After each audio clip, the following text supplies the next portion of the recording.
Hello and welcome to the 39 Minutes of Heaven we call the D1Baseball Podcast. It is your Men's College World Series 2025 wrap-up show. We crowned a national champion last night, LSU with their 8th national title. I want to take this opportunity to thank all of our sponsors that took us through the year. Tecovas Boots, Academy Sports and Outdoors, Soldier Sports, Turtle Box, the Omaha Experience. We are so grateful to all those folks to help us make all these things happen. I am personally grateful for my teammates here, Aaron J. Fitt, Joseph J. Healy. Big Tex will be he's going to make it's going to be grandiose, Joe, right? Like right. Kendall will come in late, kind of like the star of the show. We couldn't afford him for the full show, so he's coming in a little bit late. Yeah. Yes, coming in late. Boys, so here's what our agenda. Oh, there's Kendall coming in hot. What's up, KR? We're live. We're live. Yeah. Yep. So don't cuss anybody out or anything. I'll tell you good. I actually sat down to do the podcast downstairs, and like 2 LSU fans sat across from me. So I was like, "Well, this isn't going to work." Yeah, that's right. An audience down there. Boys, here's what I was thinking we could do. Let's talk about LSU's 8th national title. Let's put a bow on Coastal season, and then we have to talk about Angel Campos, the home plate umpire last night in that situation. I don't want to overkill it, but we do need to address it. And then if we have time, overall CWS thoughts. Joe, why don't I start with you? Tell us, what are your big takeaways from LSU's season and championship? Yeah, that this wasn't close to the best team LSU's ever had. This isn't the best LSU team Jay Johnson has had. This isn't the best LSU team that's won a national title in the Jay Johnson era. The 2023 team was just better on talent, but they don't ask how, they just ask how many, and LSU's won its 8th, right?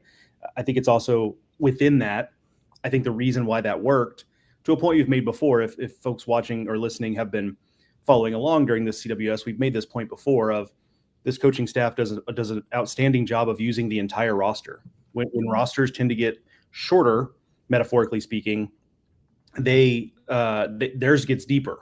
And we saw that with the players they used late. Some of the players they circled back on that might have had their struggles during the season.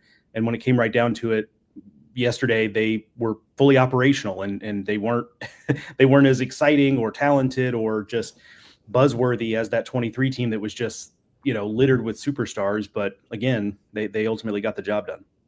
Yeah, I was talking with Josh Jordan yesterday about kind of that comparison. It was shortly after the thing ended, and he was like, "Yeah, that 23 team, it was special. We could just out talent everybody. We could out talent people, and this team wasn't.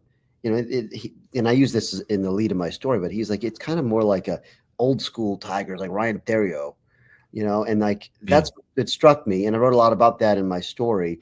About just it was just kind of just a very cohesive unit that, the togetherness is what those coaches seem to like most about this team. And, just the way those pieces fit. I mean, you bring in a Braswell and a Stanfield and a Luis Hernandez in the portal and these older guys, and they're happy being these important role players, in the second half of the order. Maybe they're not the stars that we once thought they could have been at other places where they started their careers, but they're winning players, it turns out. And it's not like this team doesn't have star power, even in the offense. I mean, Milam and Curiel and Bear Jones, like, give me those 3 guys, start my team. I'll be pretty happy with that. What we got? All right. And so I guess the other point I made in my piece last night was this. It's easy to talk about, go Moneyball in this thing, and you talk about Hatterberg and you talk about Jeremy Giambi and give those guys their due. But let's not forget about Hudson, Mulder, and Zito, right?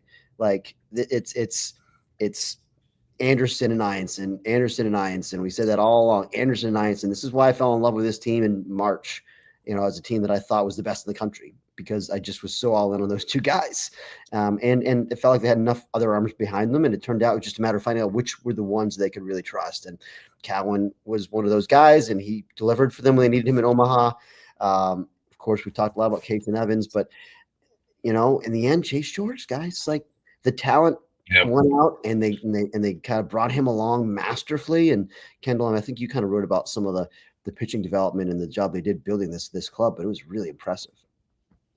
Yeah, there's no doubt. Yeah, couple of things I mentioned in my story yesterday was, one of the cool things I think we would all agree that we have in the sport is just the general access we have these coaches. So one of the things I pointed out was just the conversations, that I had with Jay, like late in the fall and going in the spring, where like he was kind of shocked that we had them number 3 in the country. Like he's like, man, I think we're going to be pretty balanced offensively, and like I like Kate Anderson a lot. I don't know if Ianson's going to make the transition that we all think he's going to make. Like I actually think we have some question marks, and so he kind of thought 3 was a little high for them. But I think as the season progressed, I think you just saw like how good this coaching staff is.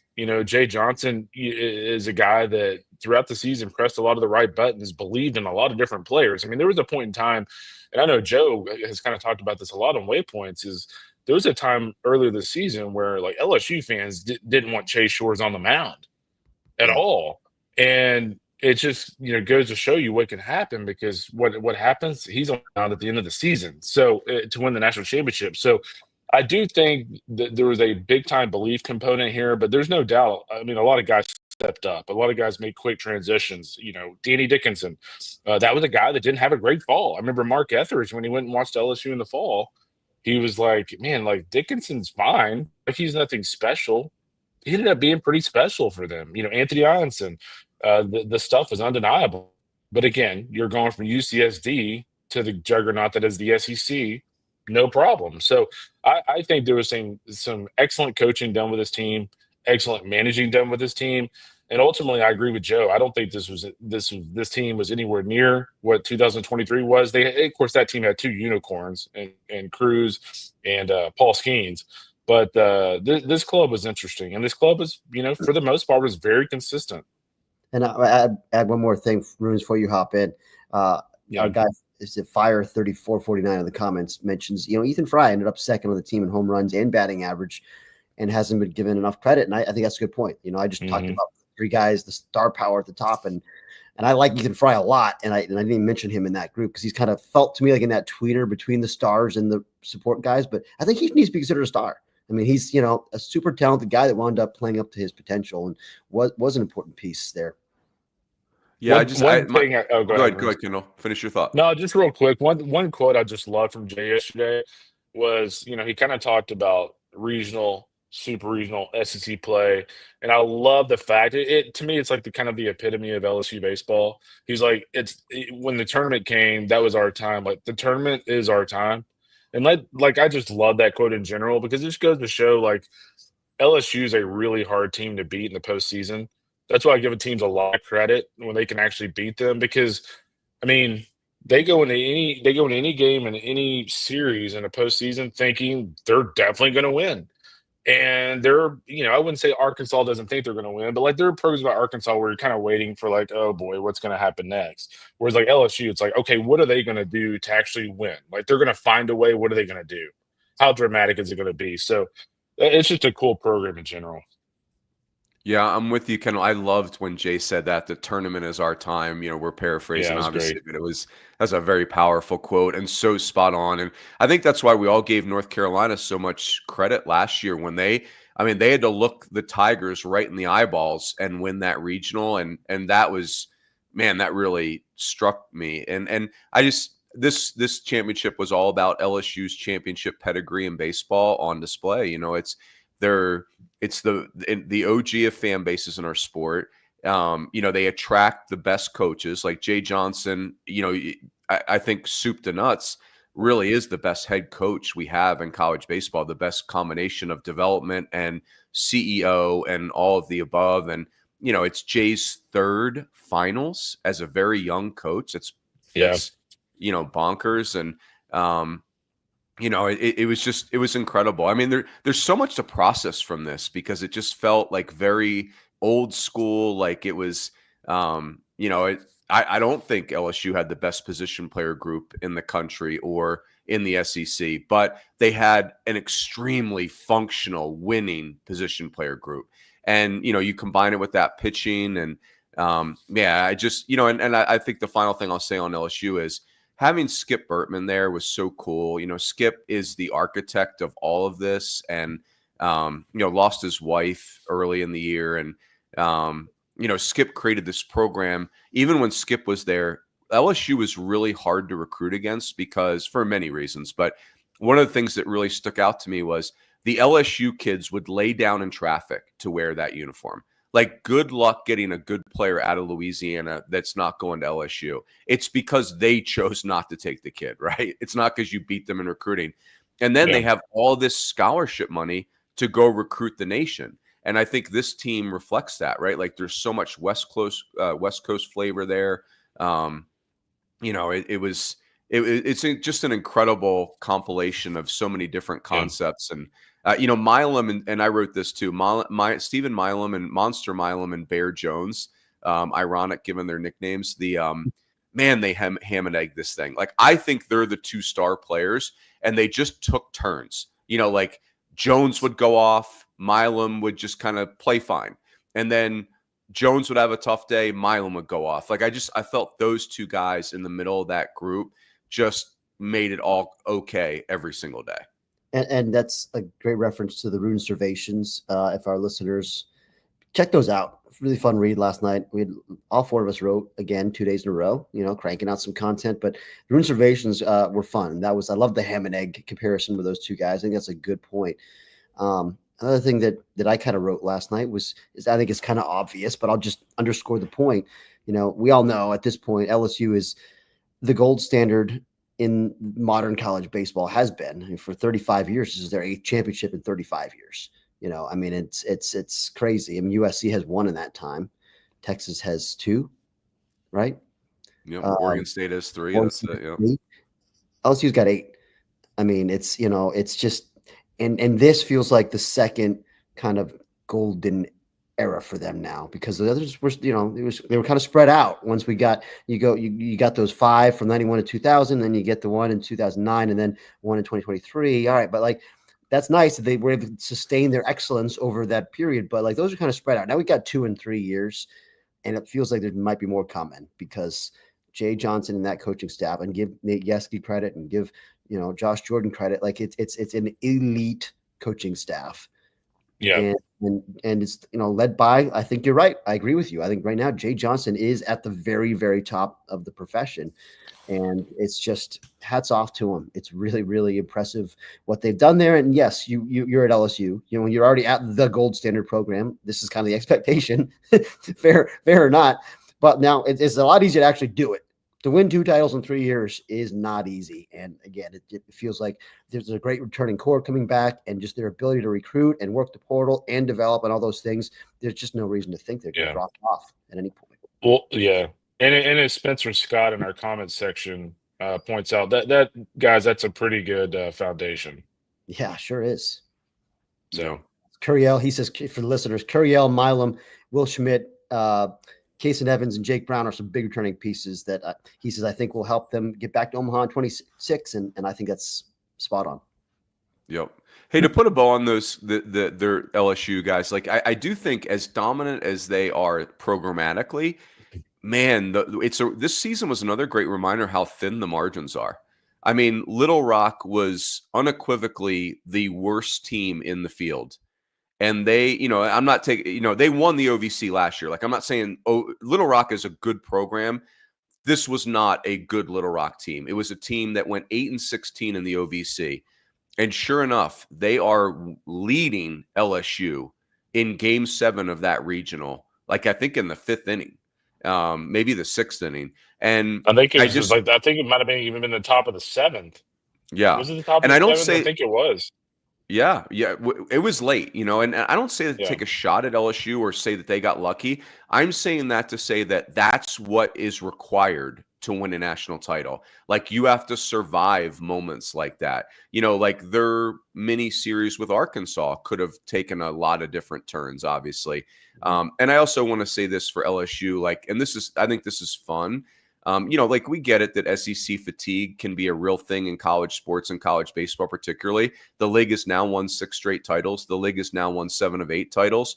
But I will say with LSU, they are our New York Yankees. You may love them, you may hate them, but that part you get to choose. But what you don't get to choose is you're going to have an opinion on them, right? Like they are unavoidable in the coolest way possible. And like that drives the interest in our sport. Like I think LSU has a really cool program. Love them or hate them, man. The thing that Skip Bertman and his wife built in the mid '80s, just for it to still be standing and shining the way it is, just absolutely remarkable. And I love the Yankees comparison because I feel like there's a lot of the same stuff. Like there's so much resentment and jealousy toward the Yankees because they have the most money to spend. They have the most resources. They have all this tradition. Okay, but like, I was really just they only win because they have so much money. And like you hear that about LSU all the time. And like, you know what? That comes with it. I mean, there are haves and have-nots in sports. Full stop. LSU is the ultimate have. There's a reason they are. It's because they've built this incredible winning culture in the fans. Look at the fans. I mean, there was, what was it, 30-1 in their favor about that ballpark. And there are two little patches of Coastal. And I mean, it's insane. They travel. Like they built this Goliath over the course of decades. And it started really with the winning, and then the fan base kind of like, obviously led to more winning and led to more resources. And it just was kind of a self-fulfilling prophecy, but like, yeah, okay. So they're the Yankees. So they have the most money to spend. They have the most resources. All right. So what are you going to do about it? Like it's just, that's what it is. They're that's the program. Yep. Joe, take us to Coastal. What are your big takeaways? Coastal, just a historic and magical season. What were your takeaways on that team? Yeah, I think for one, it was a nice salve for what we all worried about last year when it was two conferences here represented. And the Murray State story was fun, but to me, Coastal is the more interesting piece of that because we're always going to have those like one-off Cinderella stories. That's part of what makes this event great. But the idea that you can build something at not the SEC and ACC level, right? That you can build sustained excellence and get back. And just because the sands of college sports have shifted underneath Coastal Carolina doesn't mean they can't still get here and win a national title. So I thought that was a big thing in the big picture. And then I think, and look, there were multiple pieces to this, so I don't want to put it all in one person, but it's just a great reminder of like the right coaching hires matter, because I'm not sure there's a single assistant coach that had a bigger impact on his team this season than Matt Williams. Just when you consider the knock on Coastal for so long was that you just didn't know what you were going to get from them on the mound day to day. And that was a thing for them in the postseason. They could slug with the best of them, but they would just run out of arms. And they flipped that script this year in a big way to where they were, one of the best pitching staffs in the country. And so, if you're someone out there that tends to kind of just, think of the head coaches as mattering, that was an argument, I think, to the contrary, that the assistant coaching hires matter and have an impact and can make a huge impact year over year, because, man, it's just such a stark difference in what we knew Coastal as to what they were this year. Fitzy, go ahead. What was your takeaway on Coastal? Yeah, I mean, excuse me. It felt like they were, like LSU, they were a legitimate championship caliber club, very clearly, right? I mean, 26-game winning streak. I still like that. That will be one of the major talking points from this season when we look back on 2025 is, oh yeah, remember Coastal? Yeah, they won 26 games in a row heading into the finals. I mean, like, it's bonkers. It's just really, really, really hard to do what they did. And, kind of like LSU, it was not, an elite position player group. And LSU had a much better position player group than Coastal, more talented.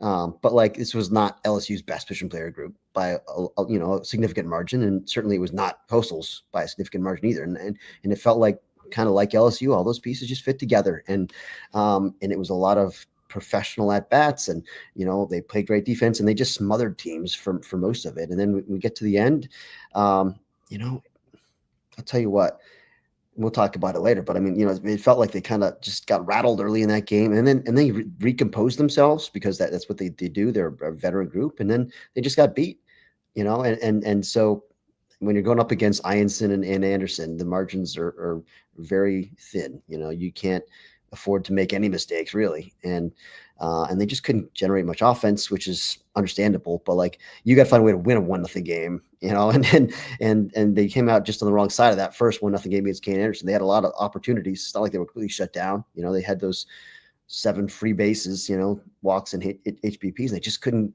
cash it in. So again, like you said earlier, Runes, there's a fine line, in this game, in the postseason, especially between, triumph and agony.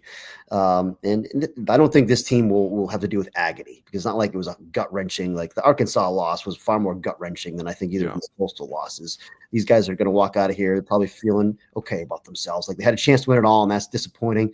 But I mean, ultimately, you tip your cap to a team that just plain beat you, and you move on. But really a memorable team that I agree was good for college baseball to have them back on this stage, I think. Go ahead, Kar. Ooh.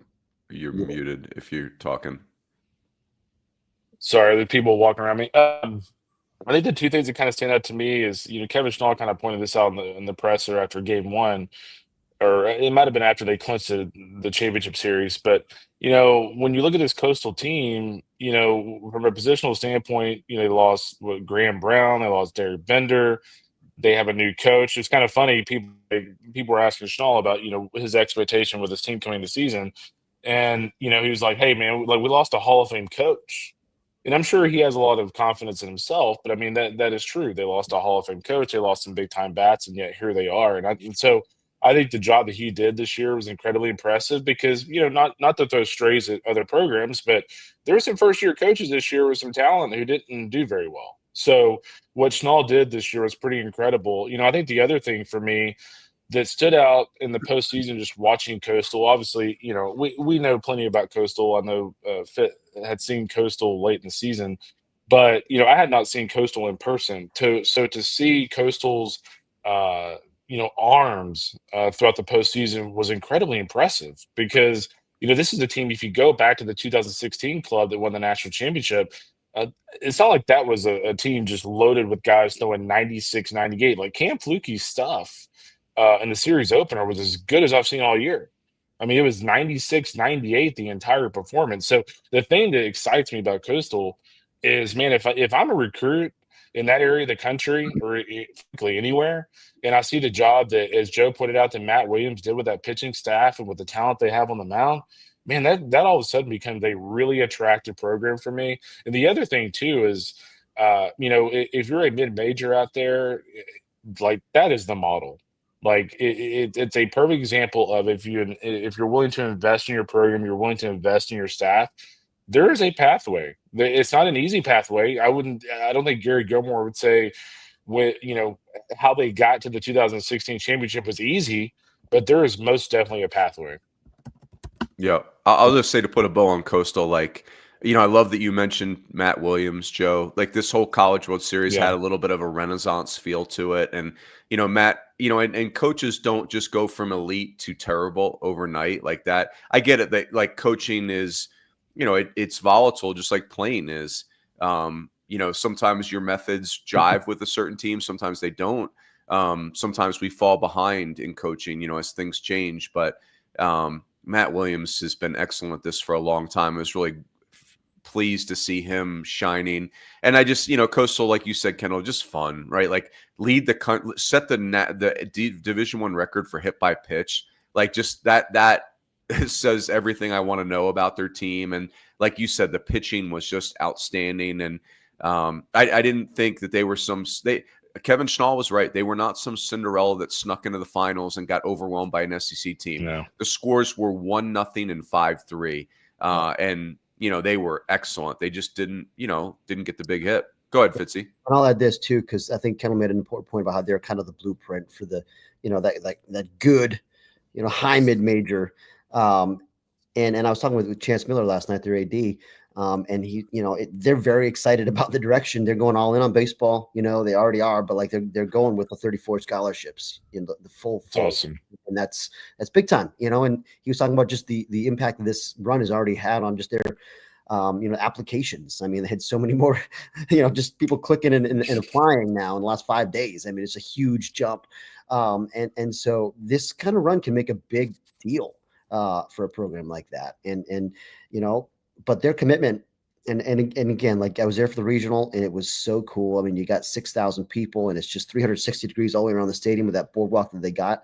They have a really special atmosphere when they're rocking, and they have just a great facility, one of my favorite facilities in the whole country, and it's perfect for their size of their program. They got a great hitting facility, and out there the open air thing, and it's just, I don't know. I think there's a lot to love about that program, and that's the blueprint, and maybe not a lot of teams can follow that blueprint all the way, in the Sun Belt or the American or the Conference USA, but like that's the way to do it. If you want to compete with the big boys, you got to throw those chips all in.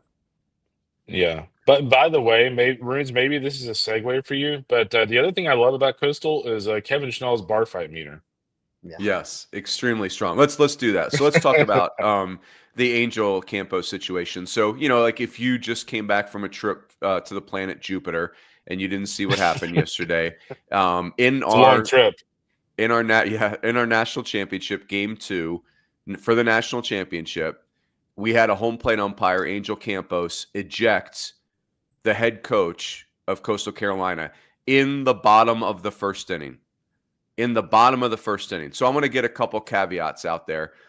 First of all, if you're Kevin Schnall, first of all, if you're Matt Schilling, the first base coach, who I think is wonderful, you can't be arguing balls and strikes, right? Like an assistant coach, a base coach can't be doing that. That flat out, not excusable. If you're Kevin Schnall, you can't come out of the dugout, saying you missed 3 pitches. Like, we all get that. Like Jay Johnson, it's funny how some LSU fans were saying, well, Jay kept his cool on the hit by pitch thing. That's comparing apples to bowling balls. Hit by pitch was a review. What's Jay going to yell at the umpire about what happened in Pittsburgh? Like that, and Jay admitted he got tossed once this year for arguing balls and strikes. If you're Kevin Schnall, you can't do that. You can't continue to argue when you've been warned. All that said, it was very quick turnaround, though. So sorry, like from the no, you're good. Yeah, hey, it was quick because it was the bottom of the first. Yeah. Like the game had barely started, and so like I think that's my point in this is I want to get those caveats out there. With all to say, part of your job as an umpire is to diffuse situations. Now, what I'm most concerned about and most disappointed in is I have all these umpires coming at me. Not all these umpires. That's a very reckless phrase, but I have people coming at me saying, well, he was warned twice. What do you want him to do? And warnings are escalators, not de-escalators. Like we either need to get better people doing these high pressure games, or I think the or is the part. We need better tools like they have in other sports. By the way, the other caveat, LSU was the better team and they won the national championship. This had nothing to do with the result. Nothing to do with the result. I want people to hear me clear on that. That's what I believe in my heart. This was just a black eye for our sport. This did not affect the outcome. But we now have 4 straight postseasons with a high-profile ejection. And I'm not saying that number should be 0, but it can't be 4. And, George Strocius goes, he retires this year as our national coordinator for umpires.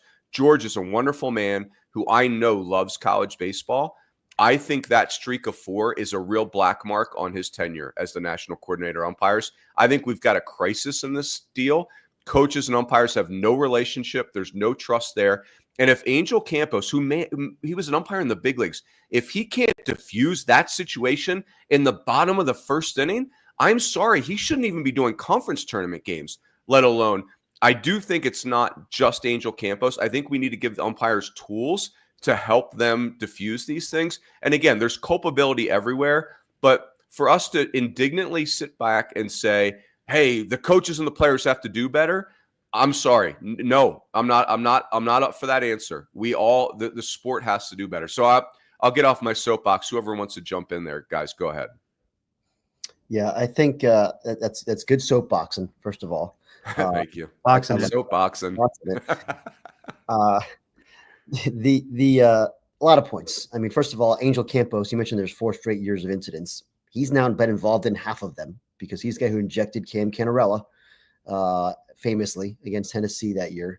And this one was egregious. It just was egregious. And I understand, umpire Twitter and everybody's coming in here. Oh, well, you can't argue ball strike. Well, okay. So just real quick going over the facts here. I mean, okay, Schnall, Schnall hadn't been arguing balls and strikes. It was shilling at first base. Schnall, as far as we know, he didn't realize exactly why they're being warned. So maybe that's a little bit of a cop out, but he probably knew why. But like, I get him saying, "Hey, why are we being warned? What did we do?" And the umpire says balls and strikes, and he goes, "Well, it's because you missed 3," and then you get tossed. Like that's what he got tossed for, saying you missed 3. Brutal. The first inning. I mean, what in the world? Like, as Angel Campos, dude, like, get a grip. All right, get a grip. I mean, you're like Coach Rooney said, your job is to maintain control of the game, and you lost control of the game right there in the first freaking inning. Disgusting. And then we got to call out the clown who came running in. The clown who came in and tripped over Campos' feet. And I love that Schnall called him out. Was embarrassed, immediately stood up and held up 2 for bumping the umpire. When anyone who's watching the thing and can see the video knows this guy's lying.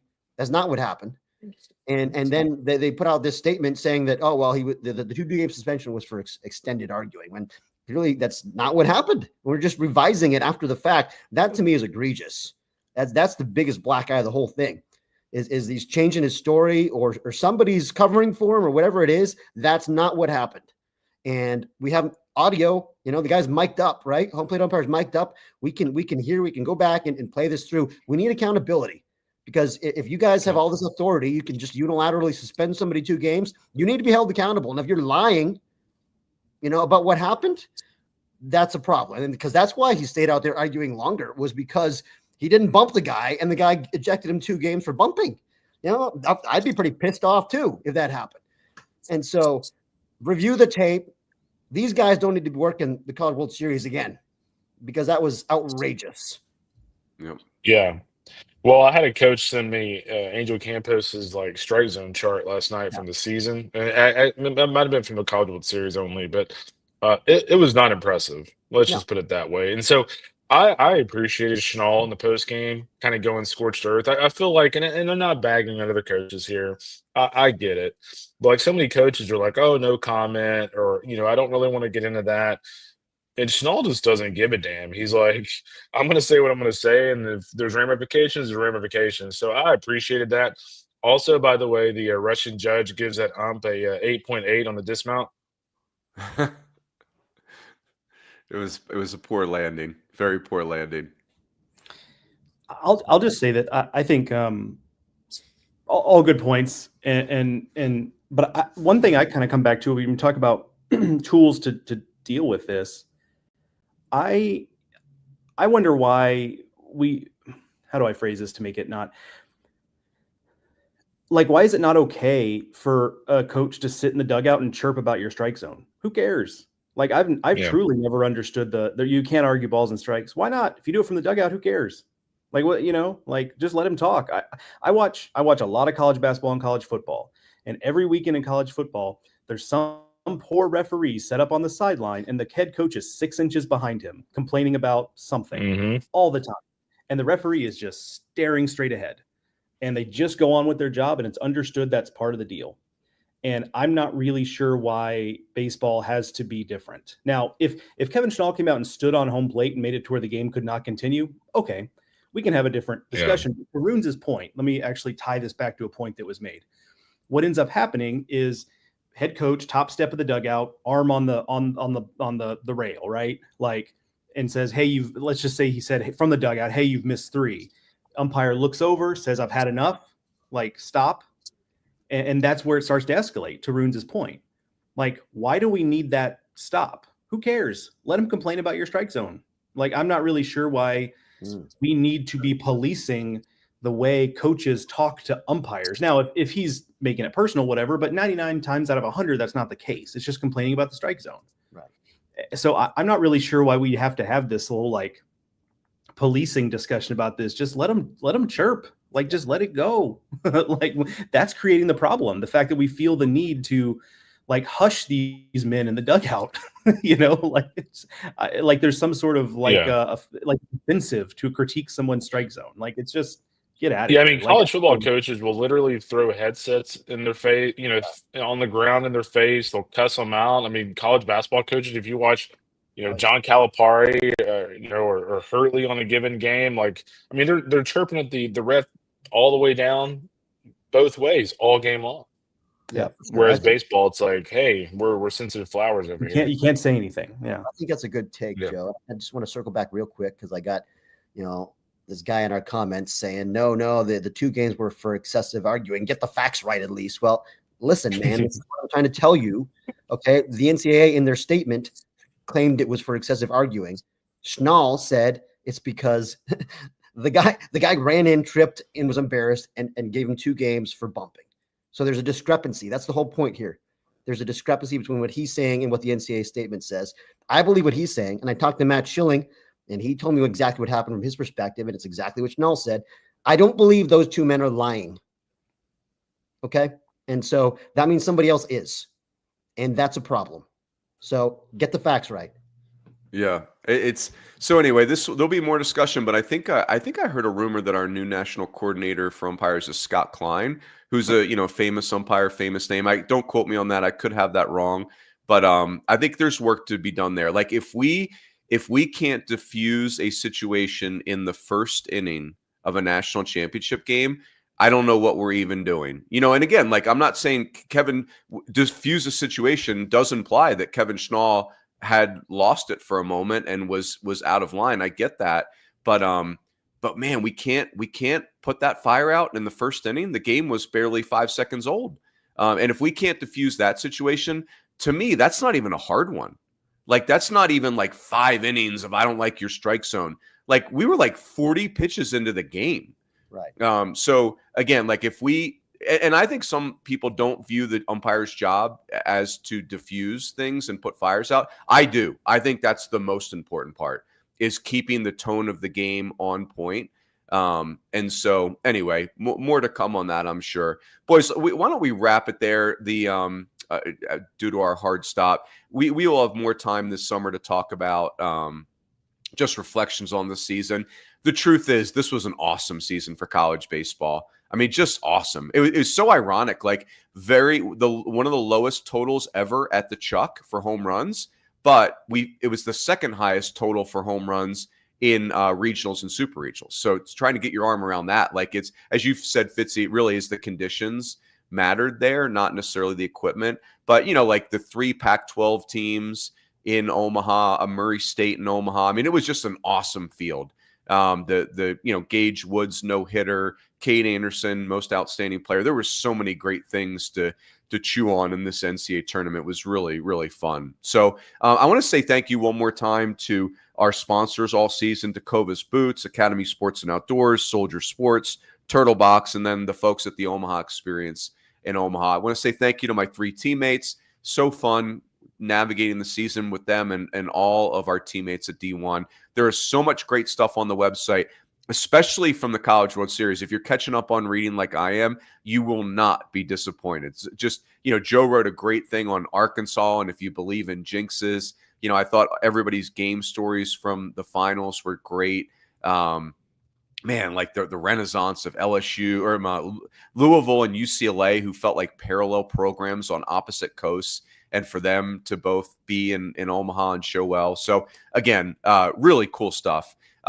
Gentlemen, good to see you. Safe travels home. And everybody, that's it. We will catch you next time on the D1 Baseball Podcast.